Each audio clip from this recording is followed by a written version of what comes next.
Welcome to the Inner Priestess Podcast, helping empathic and intuitive women learn to trust, recognize, and develop their abilities.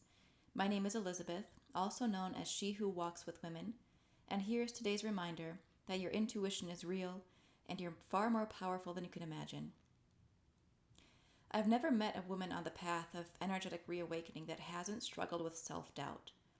For most of us, this turns into a lifelong struggle of second-guessing and gaslighting ourselves, which keeps us from ever truly developing our abilities. How can we ever understand, develop, or even recognize our abilities if we can't convince ourselves that they're real or worthy of our attention? I personally struggled with doubting my intuition, second-guessing the messages I received, and telling myself I was probably just imagining things for 15 years of my reawakening process. In this episode, I'm going to share with you some of what I've learned over that long journey, and specifically why we all seem to be plagued with this self-doubt around our energetic abilities. First and foremost, why is this a problem? Why does it matter if you trust your intuitive abilities or not? Does it really make that much difference in our lives if we don't trust or develop our energetic senses? In the short term, we doubt the messages we receive, which in some cases can get us in trouble. We second guess our instincts about a person or a situation and end up regretting it, for example. But overall, it's more frustrating when we look back and realize that we were right, that our gut instinct was correct.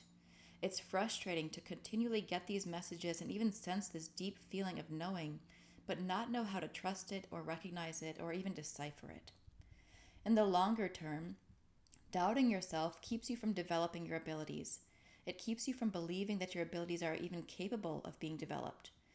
But we keep getting these messages, but more often than not, we doubt they're real, and that keeps us in this rut of not being able to recognize the messages. So we're essentially getting stuck in the phase 1 of our development. Overall, getting stuck in this beginning phase keeps you off your path, out of your purpose, and cuts you off from your power. You are immensely powerful, and you have an important purpose in this lifetime that includes developing your energetic senses. You just need to be shown how, but you can't get there if you're constantly telling yourself this isn't real. When you're able to overcome that immediate reaction to brush off your intuition, you create a little space to acknowledge that, yes, there is something more than meets the eye. I am picking up on something. I'm not imagining things, I'm not losing my mind, etc., etc. And in that tiny little space of possibility, your gifts begin to grow. In that space that we usually fill with immediate denial, we begin to gain the ability to differentiate between your energetic senses and the thoughts of the ego mind, for example. The goal is to continue to widen that gap between your intuitive senses and the denial, and to begin to feed the thoughts that say, yes, I am sensitive to energy, I am tuned into source, I am picking up on information from the spiritual realm, and so forth. By doing this, by creating space and feeding a new thought pattern, you're giving less energy to the notion that your gifts aren't real. You're taking power away from your self-doubt. One of the things that helps us widen that gap and create the space to begin to pick and choose our thoughts is understanding why we struggle with this so much. By shining a little light on what's going on internally, subconsciously, and energetically, we take away some of its power. So let's get a little clarity on 5 of the main reasons that we doubt our abilities. Number 1 is life experience. Most of us started experiencing our energetic senses during childhood. In fact, we're all extremely sensitive to energy and aware of the energetic realm when we're born, as babies. This is because the energetic truth of the universe and life is still so fresh in our experience. We're more accustomed to the energetic world than we are to the physical. But over time, regardless of how open and supportive our immediate family is, those sensitivities begin to get pushed down, repressed, or forgotten. This is often because of direct experiences we have. For example, we may have told someone about a prophetic dream, and they looked at us like we were crazy and said we were imagining things. This could have been from societal pressure. At a certain age, we start to try to fit in with our peer group, and we realize that not everyone is as open to these experiences, and we don't want to be the weird one. We don't want to be outcast. This could also be a situation where you experienced energy or received a vision or even had a dream that came true and it scared you, it frightened you. It was too much for you to handle. Fearing our own abilities is a big reason we shut ourselves down. And this shows up in many different forms for each of us as individuals. And this leads me to the next two reasons why we're prone to doubting ourselves. Number 2 is generational conditioning. In most, quote, modern cultures, we've been forced to repress and hide our energetic abilities for upwards of 5,000 years. This is when the feminine became demonized and we shifted to a very rigid, Father God style of spirituality. And I want to be clear that the masculine is just as valuable as the feminine. We need a balance of both.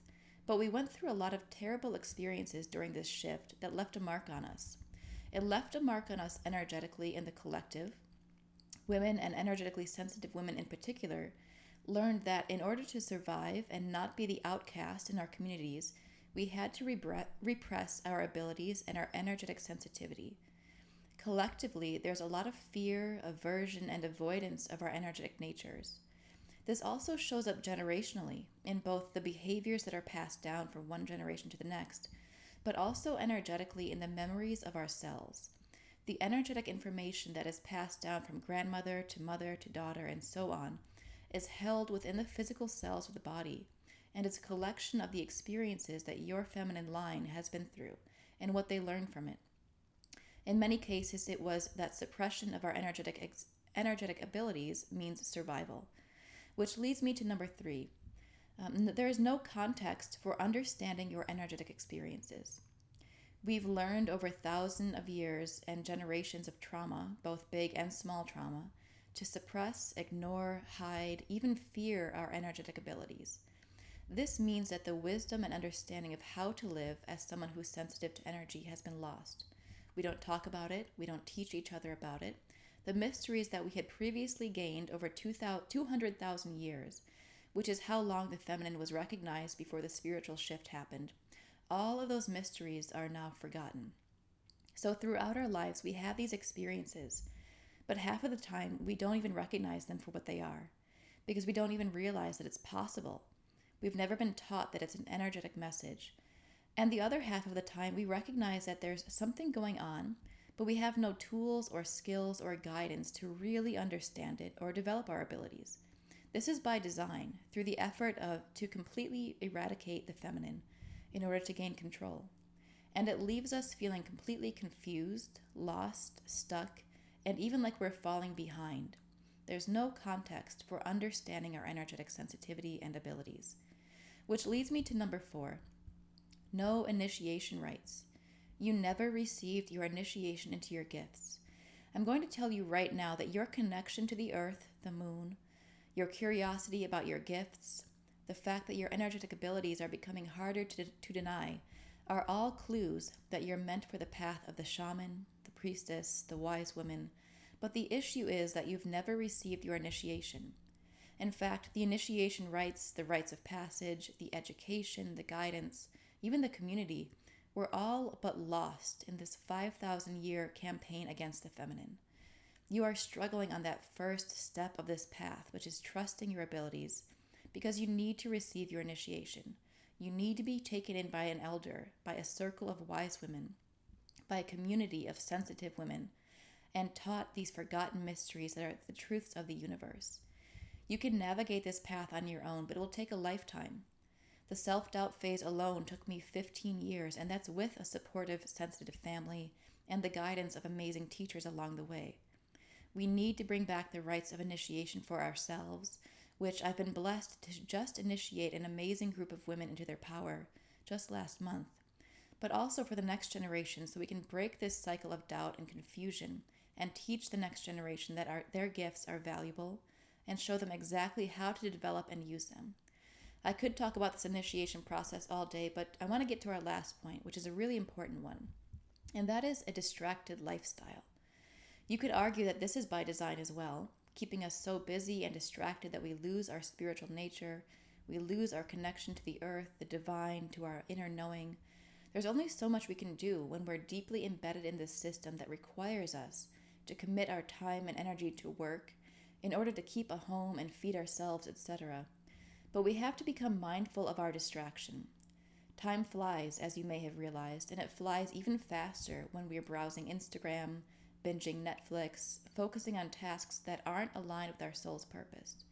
When you keep your energetic abilities on the back burner as something that just occasionally happens, that maybe you'll figure out one day, it feeds into that self-doubt because we never actually pay attention. It slows us down and it builds up those experiences where we've experienced self-doubt, where that self-doubt kicks in immediately, the denial kicks in immediately, because we're on autopilot. So if we truly want to get through the self-doubt phase of our awakening process and move into the development phase and begin to understand how to develop those abilities, we have to become aware of our distractions, the things we use to check out mentally, to keep ourselves busy, and we have to start putting more energy into building our concentration, repairing our ability to focus, and even our ability to hone our awareness. This helps us to widen that gap and to create space to shift the internal dialogue and begin to trust your energetic abilities. So I'm going to end this episode by saying that the fact that you're here, learning about self-doubt, looking for answers, learning about the self-doubt around your energetic abilities is the first step on overcoming that doubt and really stepping onto your path, developing your power, and finding your purpose, that deep calling that you can almost grasp but not quite. You're in the right place. And this is an opportunity right now for you to recognize the signs. For example, you've found my voice for a reason. You've listened to this episode for a reason. So take some time to reflect on how this self-doubt shows up in your life and do your best to not judge yourself for it. Just notice the tendencies, become aware of them, notice the conditioning, notice the stories you've been told and how that turned into your inner dialogue. And then I want you to go find me on Instagram at She Who Walks with Women, and just send me a quick message. Don't be afraid to reach out. Send me a quick message that you've heard this episode, because I'm creating a free course on overcoming self-doubt, and I want to make sure that if this resonates for you, I send you access to it as quickly as possible. So as always, thank you for being here, and remember that your intuition is real, and you are far more powerful than you can imagine.